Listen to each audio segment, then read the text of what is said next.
Ravza Altuntas. I recently graduated from the AUS.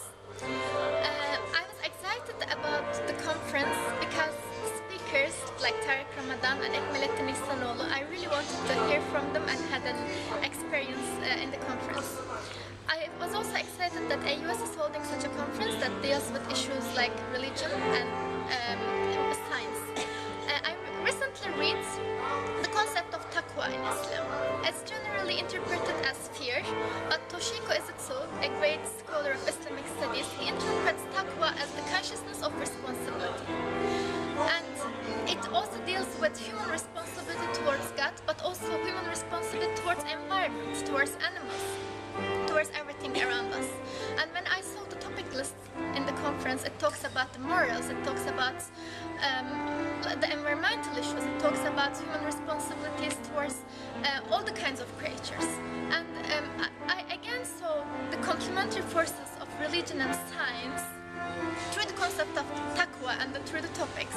And I thought it will be a great experience to see how the two forces have in common and how can they offer new things into the context. The Islamic texts, Quran and the Sunnah are the same, like the verses are the same, but the applications of the verses into different cultural contexts are different and varying depending on the historical circumstances and the experience of certain peoples. And that's why the religious practices in Indonesia is much different than in Turkey and different than in Morocco or in Saudi Arabia. But it doesn't mean that texts are different. But of course, and this is something I admire in Islam, that Islam generally puts principles, not very deep, very specific things, even in covering the hijab or in tasattur in general terms, or in issues like justice. It puts the aim, the vision, the principle, which is justice, but the applications of that might differ.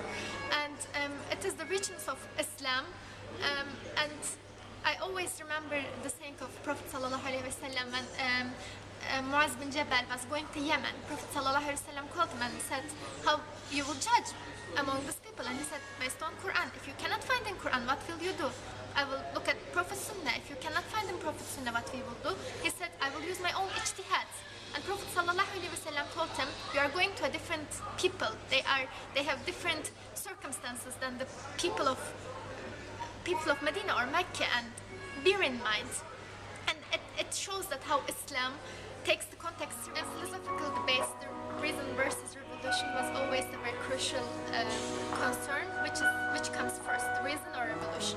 Even in Islamic philosophy, throughout the centuries, philosophers tried to answer that question. But finally, I think many people agree that revolution stimulates reason, and reason is to prove revolution.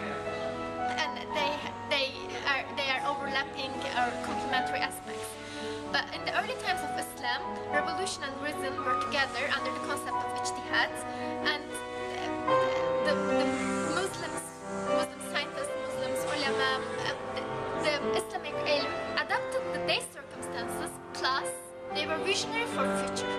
But today, unfortunately, Islamic sciences are behind adapting the day's circumstances. I'm not talking about the vision for the future. And for instance, things like bioethical concerns, like stem cells, like cloning, like organ transplantation. What Islam says about that? We cannot discuss such issues as if all the issues concerning ethics stopped after the fourth great imam of fiqh, jurisprudence. But the thing is, we are facing many challenges in this modern world, and we need ijtihad, we need reforms in Islam, that Islamic tradition that answers such questions and such concerns. And I'm hoping the conference will touch on this issue, and there will be discussions about such concerns. Scholars, Islamic scientists like Abu Hanifa, who did ijtihad, who did reforms in Islam, like for instance in terms of zakah. Before, the zakah was paid through goods, but he was a merchant, and he said that no, you can pay through money too, because the times of the Prophet was different than the times of now, and Islam is to make things easier. And like if we see Caliph Umar I, during the famine in Arabia, he did not apply the had punishment. He lessened the punishment, and he did not cut the hands, because he said, in the name of justice, which is the basic principle of Islam, if the state cannot provide its people what they need, how can you expect them to stick to rules as if it's normal times?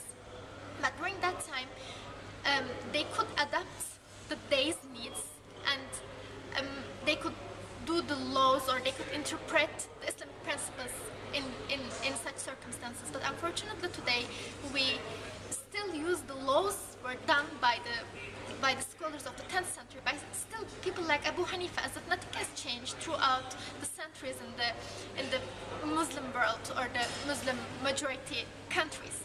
And we still we need scholars that have reformist mind, that adapts today and applies Islamic principles into today.